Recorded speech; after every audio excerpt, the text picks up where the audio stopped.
And this is the People Power Lunch Hour Show. On today's episode, we are going to be talking about organizing in your communities beyond the elections. So we are featuring two organizers in the first half who are going to be talking about organizing around healthcare and economic and social justice.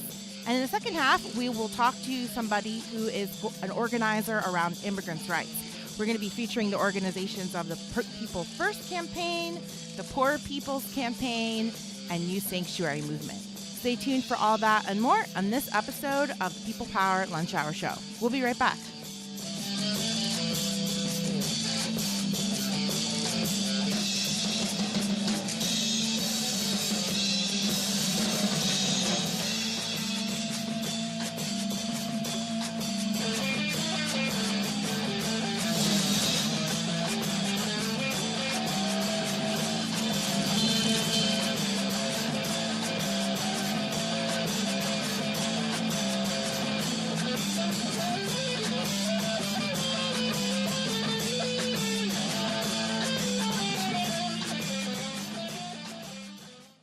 Welcome back to the People Power Lunch Hour Show. I'm your host, Vanessa Maria Graber, and today's topic is all about long-term organizing here in the Philadelphia and South Jersey area.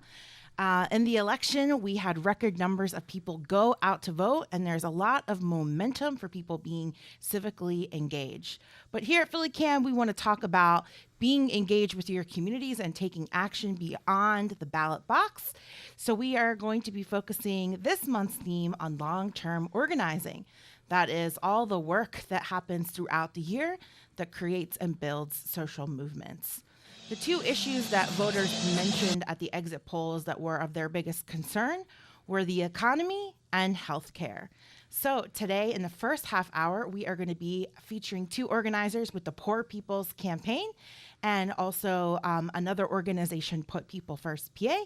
And in the second half hour, we will talk to somebody from the New Sanctuary Movement. I want to welcome my guests to the show, two amazing women who have been organizing here in our area for a really long time. I want to welcome Kristin Nicely-Colangelo. Hi, Vanessa. How are you?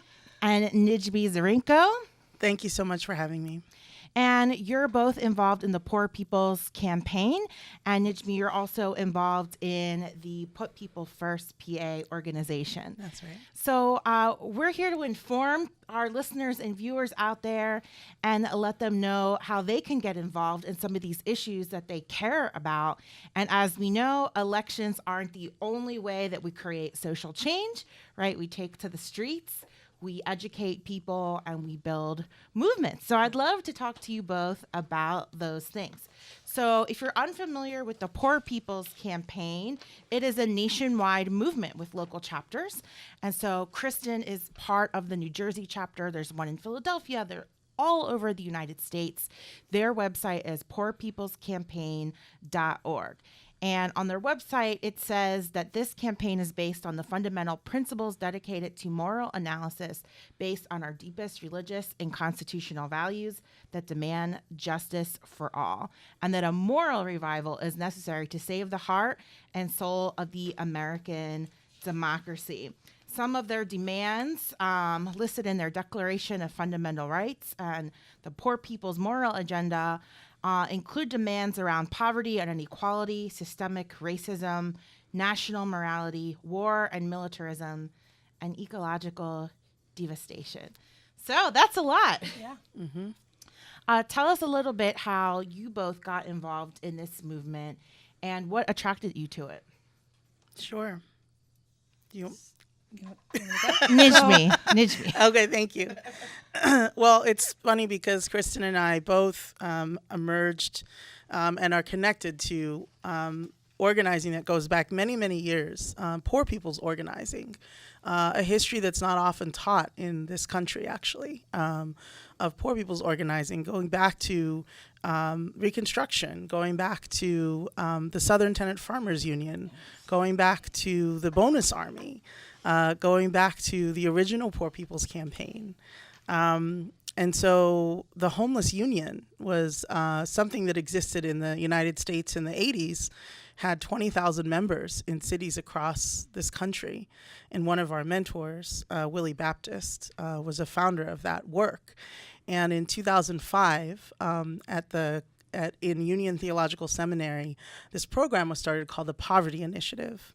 And that program was designed to bring together leaders in poor people's organizations throughout the country and network us and get us talking to each other, get us building relationships, studying together, both sort of political economy and liberation theology. And so that's how we came to know each other. And so that 10-year process or more, really, that started at Poverty Initiative, which became the Kairos Center, which is now one of the national co-convening organizations of the Poor People's Campaign. Mm-hmm. So you can see some of the genesis that's kind of gotten us to this point, the Kairos Center, and then also the Moral Mondays movement in North Carolina, which was also a 10-year movement with Reverend Barber, and the Kairos Center with Reverend Dr. Liz Theo Harris, and those are the two national co-chairs. Yeah. So there's a lot of history that goes behind the Poor People's Campaign.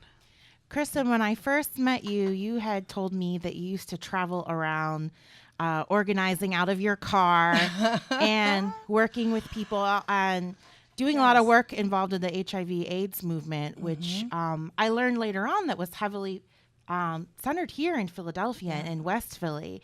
How has your work evolved since then into doing the work that you do now?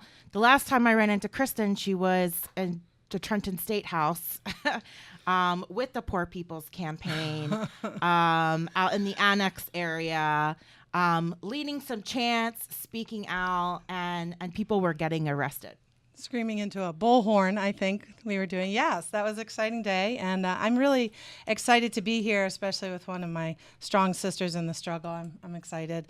And I'm so happy that you brought up history. History is such a central theme in the work that we do. And I'm still traveling all around, often in my car. Sometimes I get to fly now. But in the campaign, we are still building a lot of homeless committees and homeless unions. And Nijmie mentioned the Homeless Union, which is still central to what I do. The Homeless Union History Project is what I coordinate now, and that builds on the Homeless Union that started in the late 80s and early 90s, and I was very honored to be part of that as a teenager. My mother was part of that. And that led into the work where you met me was also professionally and organizing. It's the same was the movement around HIV led to a lot of healthcare issues, a lot of homelessness, and a lot of death, as you know. Also a social justice healthcare issue. And the organizing I was doing at that time in Philadelphia led out of Kensington and statewide, going around that time, building statewide as they're doing and Put People First, which Nijmie will talk about, but nationwide as well. And this Homeless Union History Project is building committees with Put People, I always do that. Okay. Poor People's Campaign. Put People First comes out of my mouth often first. The Poor People's Campaign building homeless committees, but then also other groupings around the country building homeless unions again, leaders that were in the original homeless union. Willie Baptist, our mentor, as well as Savina Martin is in California, Tony Prince is in California, Savina Martin's in Boston, Tony Prince is in California, and other leaders across the country that are organizing again around the increasing numbers of families that are becoming homeless, children. And it's very interesting. One of the organizations, as you talked about in the Poor People's Campaign, is the Fight for 15. And we're seeing this connection between those that are out there fighting for minimum wage being increased and the Fight for 15 are also the same people that are in the homeless union because they can't afford to live, right? There is not one county in the country where you can afford a home on minimum wage. That's right. And that's a travesty. That is a disgusting travesty in what we call the richest country in the world. That's right. So that is what we've come together around for decades. Right? Mm-hmm. I mean, I was a teenager when this started. So we're coming together to, the campaign that you saw when we reconnected was to build awareness. These are mobilizations, right? And then after huge mobilizations where you bring people together, then you have to do the organization. Mm-hmm. And that's when you sit together and you do this education and you have these conversations about why. Why are we discussing militarism connected with poverty, connected with systemic racism? How are they connected? And really doing that political education. And that's what's the cornerstone of Put People First, the Boston group, the California group. And that's what is really the heartbeat of what we're doing. Can I just build on that? Because that was really wonderful. And because we kind of situated with some history about poor people's organizing, I just want to say, kind of dispel some myths I think people have about who is poor, right? You know, we live in a country, the richest country in the world. Sometimes that's a shock to folks because when we look around, what do we see? And what are we actually experiencing? And then what we know in the Poor People's Campaign is that it's 140 million people in this country who are poor or near poor, meaning that they couldn't withstand a $400 emergency bill. And so we're talking about the homeless union and what, you know, they learned out of that process. These were workers, right? These were folks who were used to be in unions, used to, you know, be workers. It's not a stereotypical perception, right? The place of folks who are struggling today is the future for all of us, actually, right? Which we need to understand the direction that this country is going in. And it's 140 million people, which is almost half of the U.S. population. So it's not a small group. It's not a sort of marginalized community. It's not just one community. It cuts across all communities. So when we're talking about these four evils and how they're interconnected, poverty, systemic racism, environmental devastation, and militarism, we can't solve one of those problems without solving all of those problems. And that's why the Poor People's Campaign is taking that on and trying to build a mass movement to do that. Yeah, I think part of that education is around intersectionality, right? And understanding all the different movements and why we need to support one another, even if, you know, I might be working on climate change and you're working on housing and you're working on healthcare, that they're all rooted in the same causes, right? Which is, you know, the foundation of how our country was built and how wealth is transferred, right? Because I think we're really talking about the growing gap and the divide between the very, very rich and the poor. And, you know, what we often characterize as income inequality. But it's more than just income inequality, right? Because it's a lot of the income is not even earned, right? That's right. That's right. That's right. Yeah, we need to educate people about how land and other assets are transferred through generations. And so there are very few people who are self-made billionaires. There's a few out there. But most of the wealth here has been controlled by a small group of people.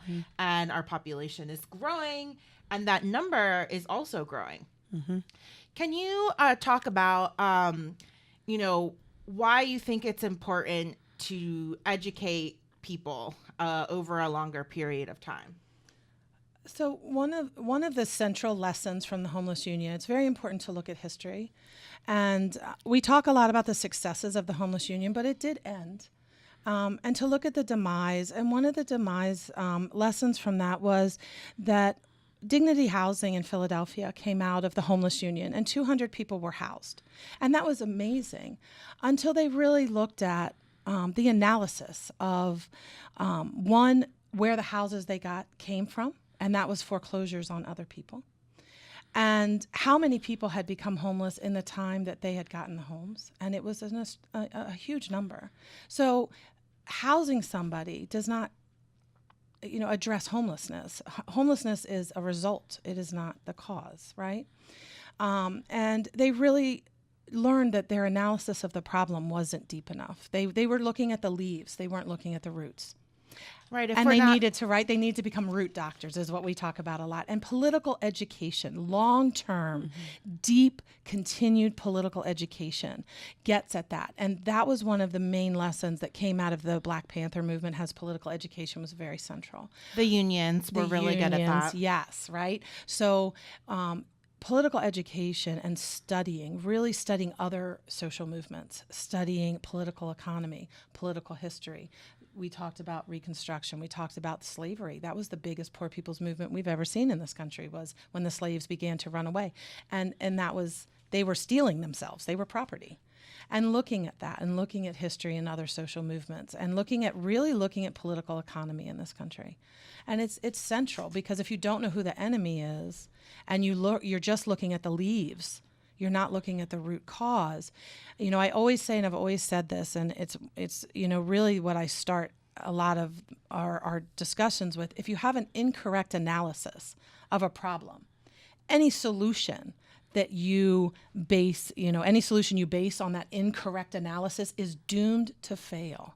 So we keep putting these programs and these incorrect, solutions, but we're not really getting to the root cause, and we have to discuss that. Yeah, like raking the forest fire, right? Like yes. that's not a very great not solution. a root solution. It's Great example in today's current times. We talk a lot about building the 4 C's, which is clear, competent, committed, and connected leaders.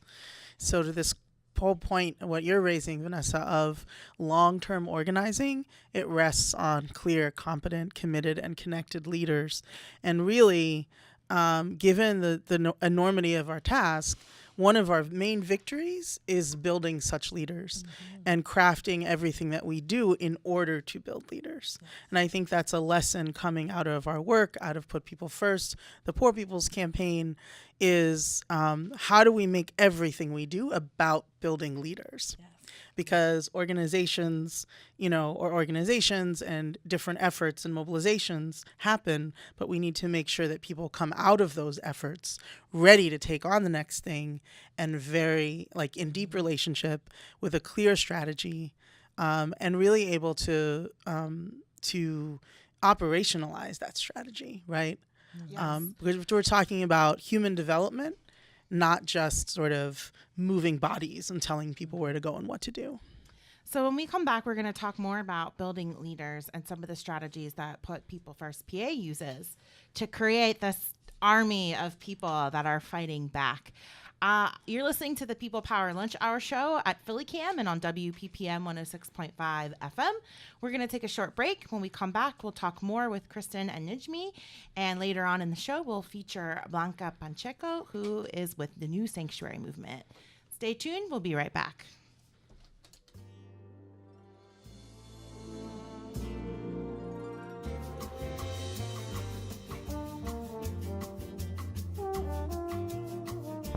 Philly Cam offers classes for people who want to create their own content and shows. To get started, there are 3 steps you must follow. Step 1, attend a free info session.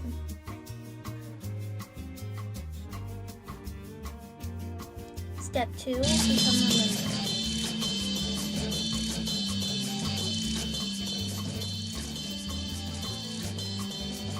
Step 3, attend a members-only Intro to Community Media, TV, and your radio workshop. To learn more about Philly Cam, workshops, and info sessions, visit phillycam.org.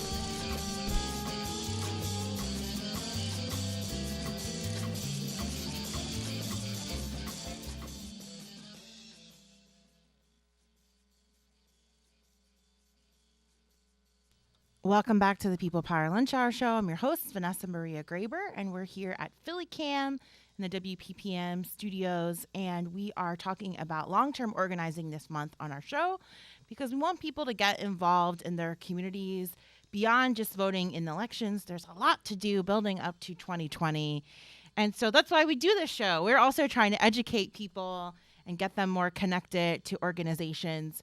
One of the things we discovered in the 2016 election was that people really realized how important, our rights are and what's at stake, and they wanted to do something about it. But people really didn't know, and not all people, some people, they didn't know where to begin, And I actually had a conversation with somebody recently who was a friend of a family member, and the first thing she said was, "Things are so bad. This is really intolerable. I want to go to a march or something." And I said, marches are great. That's a great place to meet people. But really, the first thing you should be doing is sort of educating yourself about what the issues that you care about and then maybe trying to find some organizations, that you can maybe get involved with that working on those issues. And she said to me, "Well, I'm open to it. I voted." And again, it's clear that there's still a lot of education around how people participate in a social movement. And so I think Put People First is a great organization for people to sort of take a look at, because you have what I call kind of like a training program, right? There's like steps to this, right?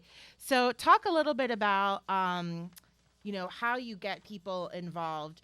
And again, if you're unfamiliar with Put People First, they're all about, claiming their rights to health care and believing that people should get the care that they need when they need it without going broke.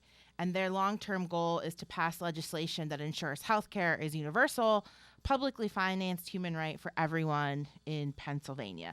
And some of the things that you do is organizing the unorganized, education and action, believing that everyday people, not experts, are the leaders.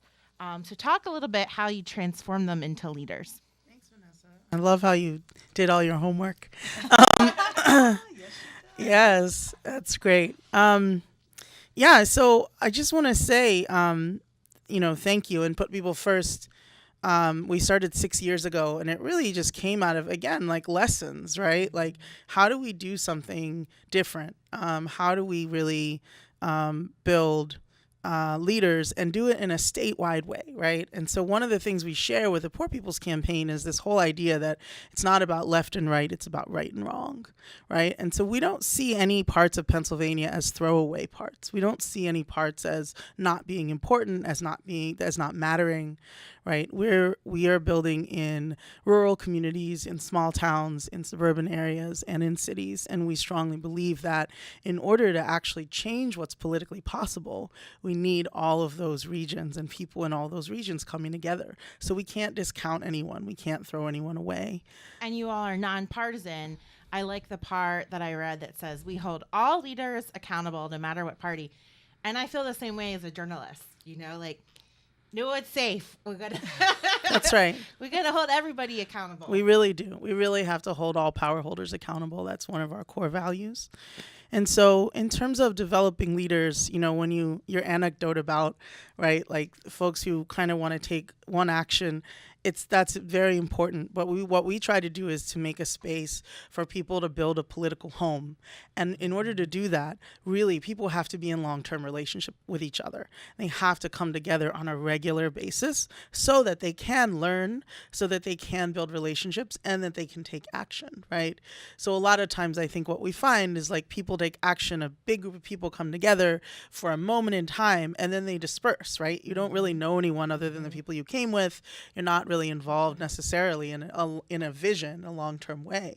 So it's not, again, those mobilizations have their place, but we believe that the organization of the working class, and when we say working class, what we mean is anyone who's in that fundamental relationship, right, to the people who own and control the economy. We don't own and control it, right? We're the people who are forced to sell our labor, are forced to work. And some of us are doing care work, right? Some of us are caring for people at home. That's all working class, right? It's not just people who are employed. We believe that to build the power of the working class, our power is our organization, right? It's expressed through our organization. It's expressed through our unity. And our unity can only be built through organization. So Put People First aims to be a vehicle to really build that unity and that power of the working class, and healthcare is a really powerful way to do that because it affects everyone, right? Everybody is impacted by it. So it's not, we're not a single issue in just like, oh, we care about healthcare, we don't care about all these other things. Actually, what we're trying to do is bring people together, and healthcare is a vehicle for doing that, and it touches on every single aspect of life, because really we know that just like we can't solve racism without poverty and poverty without racism, we can't solve healthcare without also addressing all the social determinants of health, which touches on every aspect of inequality and exploitation that exists. So it's really this microcosm that allows us to bring lots of different people together and find their common ground, while also recognizing their differences. Some of the things that you require people to do, if they want to become a member, they have to attend a monthly call. They have to volunteer on a campaign. They have to contribute to a blog, serve on a committee. What? You looked at our membership form. Awesome. Well, because we too, require that same of our on-air staff here at WPPM. It's a way for us to have a democratic, yes, governance model. That's because right. when I worked in commercial radio, we didn't have any say in the decision making or the programming at all. And I always found this to be unfair, especially as a woman, as a Puerto Rican woman. This is unfair. Right. And so, again, we have to kind of lead by example That's in right. terms of like the kind of governance model you like to see. So we believe here in participatory democracy. That's right. But along with that, you have certain responsibilities.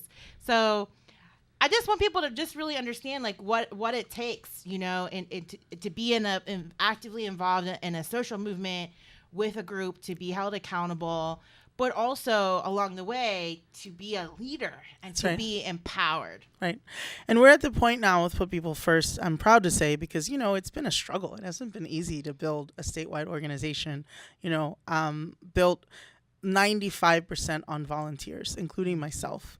And so, but we know that like we're never going to be in 67 counties if we're only relying on paid staff to sort of orchestrate everything. We've got to actually build everyday people who are committing to this process because they believe in it so strongly. And so I think we're at the point now where we've got committees throughout the state that are actually led by people who live in those communities, and they're directing it. And they've gone from, in 1 year, we're sort of at this point where like if you come in and you want it and you're like, I'm going to get involved, I'm going to be active, and I'm going to learn, and I'm going to do stuff. In the course of a year, right, people are now running their own committees, right, across the state. So it's really incredible. But again, right, it has to take a methodical process. I think some people hear that and they're like, well, I don't have time for all that, And there are a lot of people who play different roles. It's not to say like, you must give an X amount of time in order to be part of the organization. Actually, it's a mass organization. It's open to everyone. People do what they can, right? It's a principle, right? You give what you can, you get what you need, right? And so, there's a lot of levels of participation, but what we find is that actually many people want to actually get more and more and more engaged once they start to build those relationships, understand the strategy and the theory of change. And I think that's one of the things that you're speaking to. It's like, it's a different ballgame when everyone in the organization understands the strategy, is actually involved in it, right? And is plotting the course for the next year, which is what we're doing now. We have a campaign plan that we crafted out of our membership assembly, right? Everyone came together, we had a conversation, we took all the feedback, and now that plan is going out to every single body in the organization so that everyone has input in it, and then we'll come together and ratify it. And that's the internal democracy, right?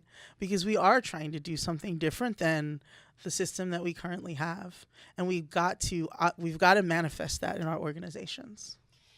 Yeah, Kristin, do you have something to add in terms of like the way people get involved in the Poor People's Campaign? If there's folks out there in South Jersey, because WPPM reaches Camden County, Absolutely. and they say, you know what, I want to get involved. Where do they go? Like, what are some of the first steps for people to join you? Excuse me, in South Jersey and all across New Jersey, there is a Facebook page. There's also a website for the Poor People's Campaign. You can get involved. It is across the state from South all the way to Atlantic City, all the way up to North Jersey. We have representation is split into regions. Once you get on the website and you sign up, you will get, we have tri-chairs in New Jersey because we have the three regions. Of course, you always have South Jersey, Central Jersey, and North Jersey. And the tri-chair from that part of the state will reach out. And we have things things that go on in each one of those regions, because the state is very different. It's like Pennsylvania, right? The state is very different. So one of those tri-chairs will reach out, or somebody from that part of the state, and they have things that are going on in different parts of the state. And I know that in the South, there's a lot of focus right now on the addiction and the overdose and the opiate crisis. And I know in the North, there's a lot of focus on climate and some of the food, water work that's going on in the North. So I know that in the Central, there's been a lot of immigrant work. So I know that each part of the state has different movements, but there's movements across the whole state for different, all of the areas of the movement. But I know that each part of the state has different things that they're focusing on. So if you get involved, those people that are in that part of the state will reach out. And then you can always go on and you can get in touch with me through you. If people want to just get in touch with the radio station, you can always get in touch with me. I'm on the coordinating committee, very involved with the political education, but I also am involved with the tri-chairs. People can get in touch with me through you, through the radio station. People can also get involved, as I said, through our Facebook page. It's New Jersey Poor People's Campaign. They can also go to the Poor People's Campaign Facebook page. And I'm also involved with Put People First. So you can always get in touch with us, Nijmie and myself, through Put People First. Yeah, so we just have a few minutes left, and I want to talk a little bit about direct action, because I do a segment on another show that's called Direct Action Gets the Goods. And I like to highlight anytime people, get their demands met or make progress on a campaign through direct action, because I think it's important to let people know that, a lot of times change does come after some of these actions. You just don't hear about it. It's not highlighted in the mainstream media. The Poor People's Campaign has been very busy this year. Yeah. You all marched all the way to Washington, D.C., and have been really active in the state capitals. Can you tell us a little bit more about that and why that's an effective strategy? Sure. So I just wanted to say, because you were talking about the New Jersey campaign for Pennsylvania, we and across the country, right, 40 states, there was this season of nonviolent civil disobedience. And in PA, 1,500 people participated in that. There were 76 folks who did civil disobedience and actually got arrested over the course of the 40 days between Mother's Day and June 23rd. And across the country, what historians are telling us is the largest wave of nonviolent civil disobedience in history, and certainly in this century. And we did that because we wanted to do something together in a synchronized way across the entire country. We like to talk about one band, one sound, right? And so it was also showing that, like you're saying, direct action is critical, right? And we wanted to kind of get ourselves in gear. There will be more of that, right? There needs to be more of it. It's absolutely essential. It shows our commitment. It shows our commitment to nonviolence, because everything that we do is nonviolent. But it also shows that you can be incredibly powerful, you can be incredibly serious, and also nonviolent. And so I just wanted to say, yes, we're incredibly committed to direct action. It is an incredibly important part of our strategy. And also Pennsylvania has a Facebook page, Pennsylvania Poor People's Campaign. I would encourage everybody to go to poorpeoplescampaign.org, read the national demands, and also the audit, The Souls of Poor Folk, which actually has the data behind everything that we're talking about: systemic racism, poverty, militarism, and environmental devastation. And really, what are the situations and how do they affect all kinds of communities in this country? So the audit, The Souls of Poor Folk, and also the national demands can both be found on poorpeoplescampaign.org. And in Pennsylvania, you can also check out our Pennsylvania Facebook page. I want to give a shout out to a mutual friend of ours, Kyle Moore, who's a regular here, People Power Lunch Hour. He says hello. And he has a blog. I'm sure if you Google Kyle Moore, he's been tracking a lot of these. That's part of his research, is going all over the country And just by following him alone, you can see how active people are in the last 2 years. And it really has been a really great thing to see. And I just want to tell our listeners and viewers out there, if you see people sitting in or blocking traffic, don't be scared of them. These are people that really, really care. And that's what I find with people that are willing to put their bodies on the line. Like, these people really care about their fellow human beings so much so that they will risk arrest and put their bodies on the line. So I always stop and kind of say, like, thank you, for doing that. And, people just have to be aware that if they are going to get involved in organizations, they don't have to do direct action, but that is sort of going to be part of the experience, right? Yeah. Sure. And Martin Luther King said, normally we stop at stop signs, right? I mean, that's the law, and we stop because it's the law and it makes things go. But if there's an ambulance coming through and there's an emergency situation and someone's bleeding out and dying in the back of the ambulance, they have the right to go through the stop sign or the red light because it's an emergency. And we have an emergency in this country today. And so there's going to be some stoplights and some stop signs that we have to go through to call attention to that and to solve the problems and to prevent the bleeding and to stop the bleeding. I would argue the stop signs themselves are illegal, but yes. In New Jersey, as you know, and I'm sure Kyle talked about this, we were one of 2 states where the structures of the state, the police, blocked us from going into a state building, which is violating our rights.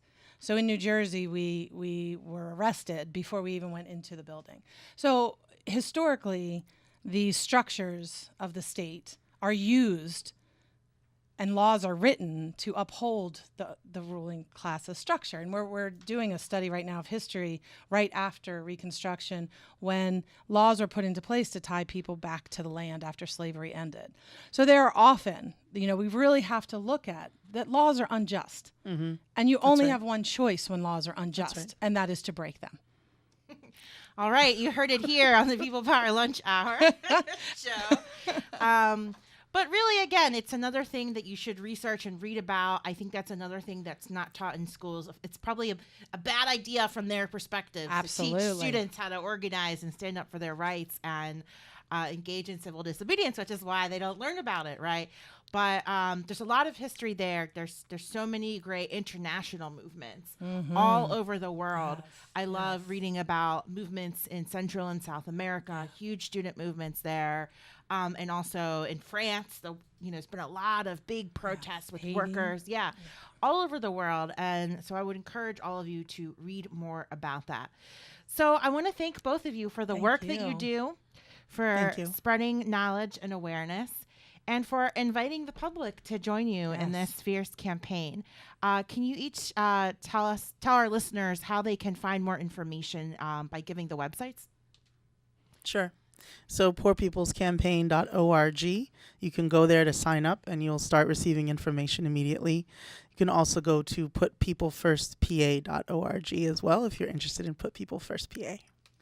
All right. Thank you, Kristin and Nijmie. We're going to take a short break here on the People Power Lunch Hour show. And when we come back, we'll talk with somebody from the New Sanctuary movement, and we're going to talk about long-term organizing around immigrants' rights. Stay tuned to the People Power Lunch Hour on Philly Cam TV and WPPM 106.5 FM.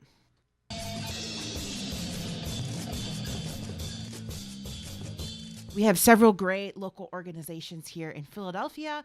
One of them is the New Sanctuary movement. I'm joined here in the studio with Blanca Pacheco, and she is the co-director at the New Sanctuary movement. Welcome to the show. Thank you. Thank you for inviting us. So the reason why we themed the show about long-term organizing is because we want people to stay involved and civically engaged beyond just voting in the election.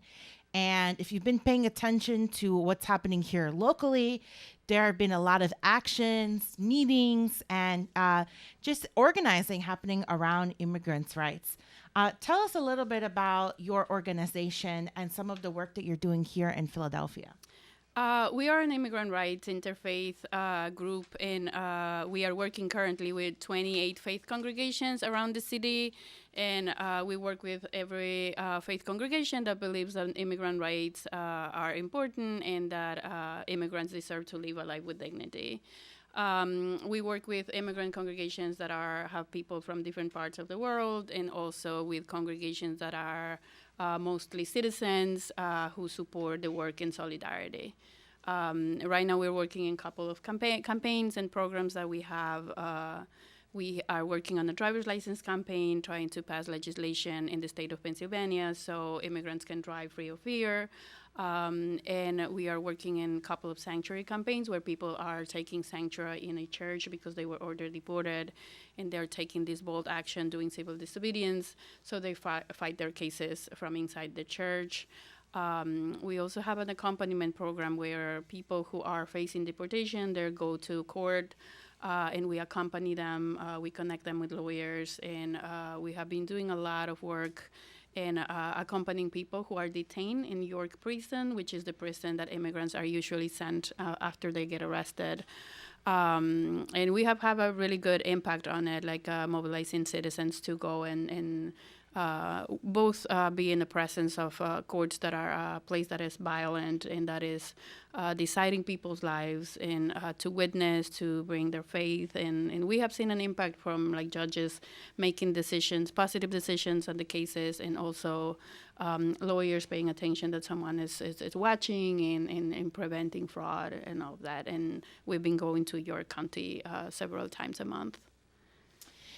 Yes, well, I just want to read something from your website. It's like a statement about the work that you do because it's very powerful. And the New Sanctuary Movement works to end injustices against immigrants, regardless of immigration status, express radical welcome for all, and ensure that the values of dignity, justice, and hospitality are lived out in practice and upheld in policy. And I read that because it's similar to the Poor People's Movement and Put People First. And in saying that, you know, you really value people as humans and their right to exist, and creating, you know, an environment, a community, working conditions that are fair and equitable. Can you talk about sort of the growing number of immigrants that are here in this area, and maybe what you have seen in the last several years in terms of the number of people who are seeking help or getting involved?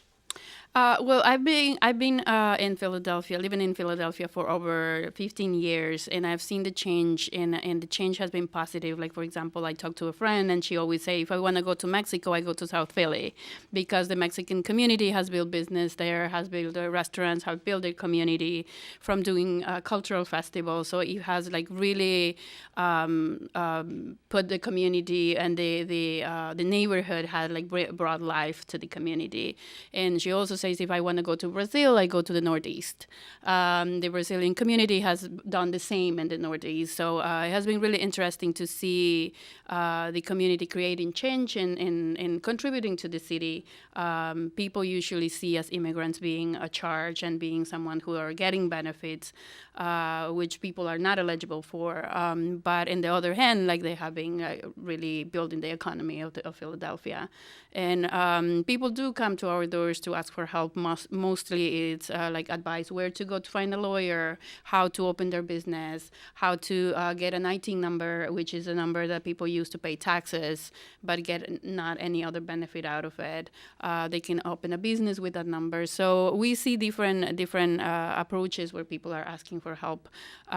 We see that people come to the city because they have family members, they have connections here. That's how the communities from Mexico, the majority from Puebla, are in South Philly, and in the northeast of Philadelphia are mostly Brazilians, because that's the community. Upper Darby we see is not part of Philly, but it's a neighbor. We also see like a big Ecuadorian community and Central American community as well.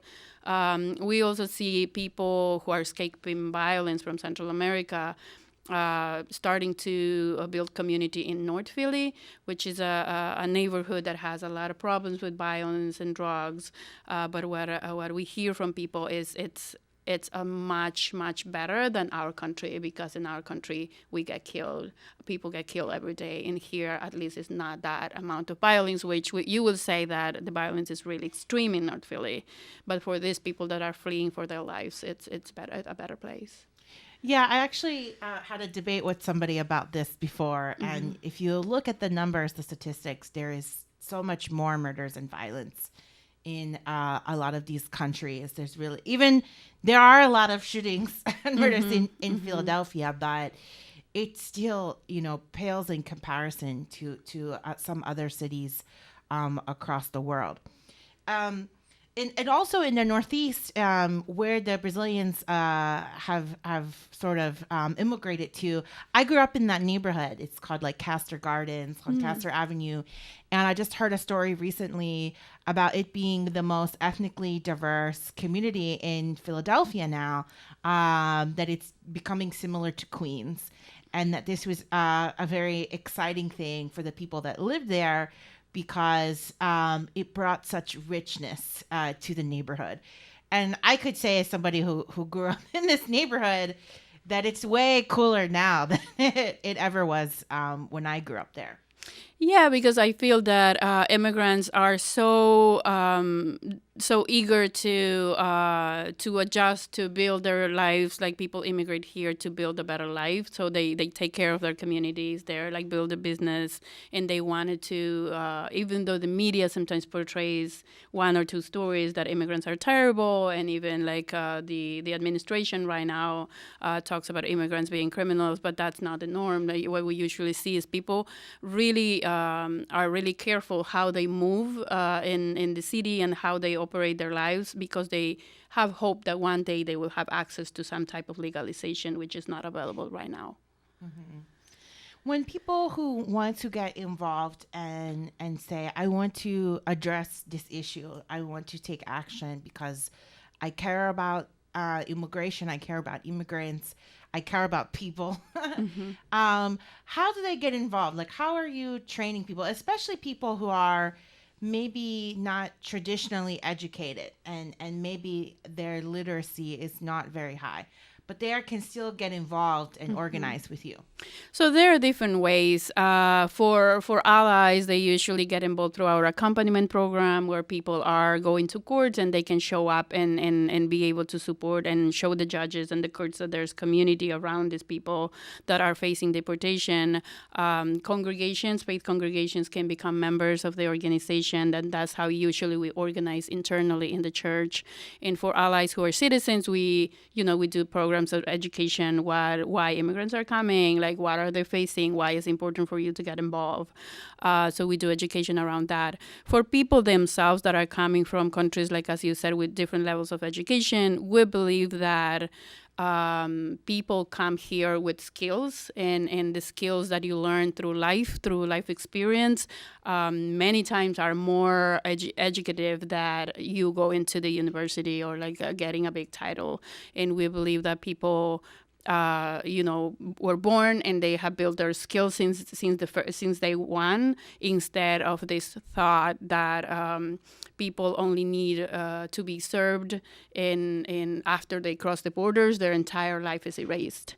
And people come here with a lot of experience and movements back home, and they bring a richness of a new experience, of a new way of seeing how we can organize, and we involve them again through accompaniment or through the campaigns that we work, and we do education around that. How do we put a campaign together? How do we involve politicians? How do we plan different tactics that puts pressure to win whatever campaign we're putting in? And we believe in people's skills in a way that you don't need to have a big title, but actually your life experience, it's valuable, and you have value here.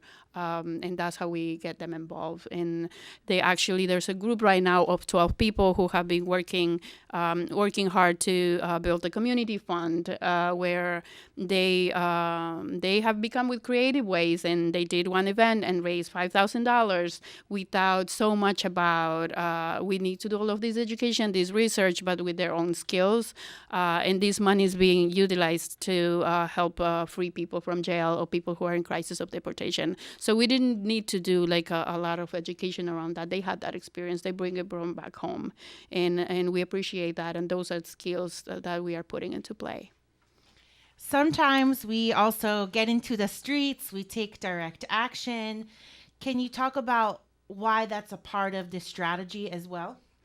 I think that's part of the strategy with campaigns that are working, because we need to keep these stories visible, and we need to show that citizens care, that immigrants themselves are, little by little losing fear and are getting engaged. We need to show people that, politicians, even though sometimes they don't work for the community, they are human beings, and we can move them and we can push back, because at the end of the day, if we just stay quiet at home, nobody's going to listen to us and nobody's going to give us anything. And big victories has always been because people have demanded that, and we do it in a non-violent way, in a way that brings our faith as we see it as something powerful. And people can always join organizations depending on what are their beliefs or how radical you are. And I think for us it's really important that we do all of this work very strongly with our nonviolence movement. We always bring bread to politicians. Like how we see it, like the way I see it is like you cannot fight someone if someone is coming with a conversation messaging, even though we're pressuring to change something big. And we need people to show up now more than ever, because the immigrant community that comes from around the world has been attacked, and it's being demonized. So it is important to keep that visibility. It's important for us as immigrants to see that not everyone hates us, and actually there's a big group of people that do love us, that do believe that we deserve to live a life free of fear. What do you think are some of the changes that the immigrant community has been advocating for here locally? Recently, the PARS agreement was ended with the city. Mayor Kenny canceled that contract that they had with ICE. But what are some of the other things? You mentioned the driver's licenses. What are policy changes we can advocate for here in Philadelphia? Something that we are watching with other organizations after the PARS victory is that we are watching that ICE is not active at courts, because the way they can now get people is if people are going to court, they can like grab them outside of the court, which we in the last month we have seen 2 cases where that happened. So that's something we are talking about and meeting with the administration to make sure that doesn't happen. Something that was also happening was that people were going to probation after they went through the due process in courts, and they were being picked up. The probation officers were turning them into immigration. So that's something we're watching. Something that is really interesting in our analysis is that the way that we're pushing for campaigns has changed a little bit, because we had an administration before Mayor Kenny's administration that wasn't necessarily working with the immigrant communities to create any change or to listen to us. They never met us, but we had to fight really hard to end the collaboration between immigration and the police, and we won one of the most progressive policies around the country. But now Mayor Kenny has been really open for conversations, really open to push for change. So we are more like kind of working together instead of, we're going to like sit in your office and we're going to fight you. We probably will have to do it at some point when it's needed, but right now where I feel we are in good conversation with the administration, in that like getting ICE out of court is really important right now, locally. So I just want to end again by inviting people to join if they are interested in this issue, or simply if they want to learn more. If there's anything coming up in the future, feel free to let people know.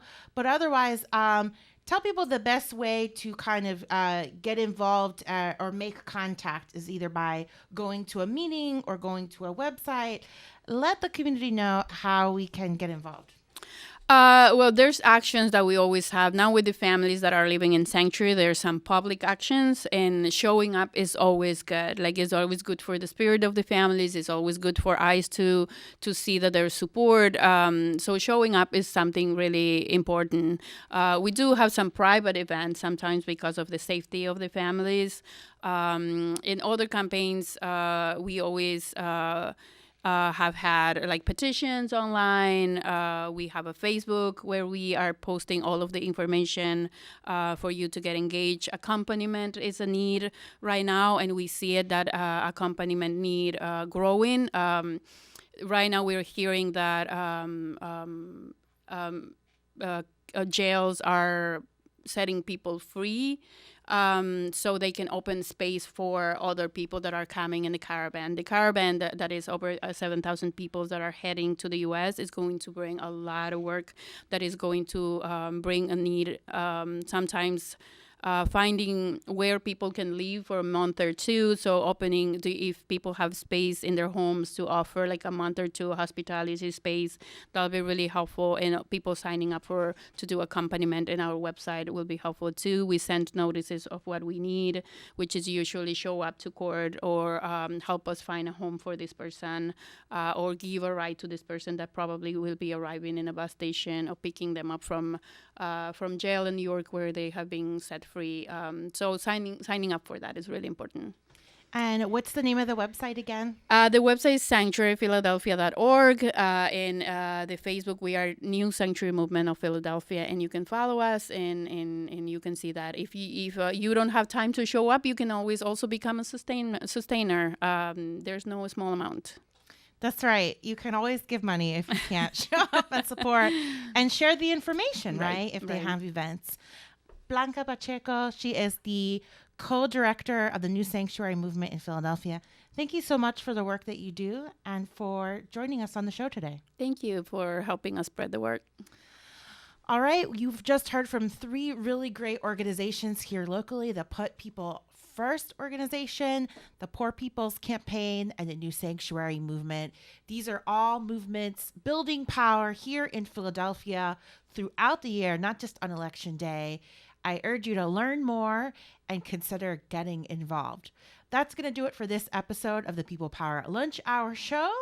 Thank you for watching and listening. If you'd like to see this episode and all of our episodes, please follow us on YouTube, and you can also visit our website at phillycam.org. Thanks for watching and listening.